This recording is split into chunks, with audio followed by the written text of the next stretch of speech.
Hello，大家好，我係 Dr. Marcus 啊，同大家揭曉咧醫生我自己嘅驗身報告啊。上個月咧我就做咗1年1度嘅身體檢查啦。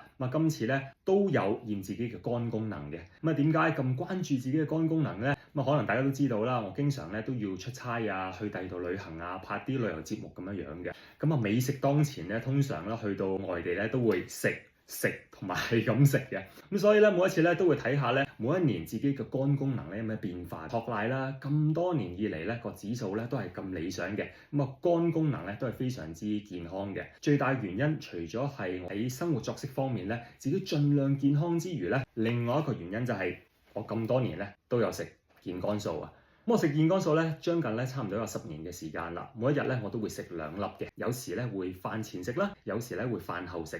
都 OK 嘅。同一時間咧，我都有介紹俾好多親戚朋友去食啦。佢哋咧因為好多喺生活上咧，可能生活作息啊冇咁健康啊，經常需要夜瞓啊，出去應酬啊，飲多咗2杯啊，或者喺食物方面咧冇咁檢點嘅時候咧，都會有脂肪肝嘅出現嘅。so far 咧，佢哋食咗一排健肝素之後咧，再去驗個肝嘅功能嘅時候，佢哋嘅指數翻嚟咧都會有好顯著嘅改善。所以如果大家對自己嘅肝都關心，想健康啲嘅話咧，都不妨可以考慮下健肝素啊。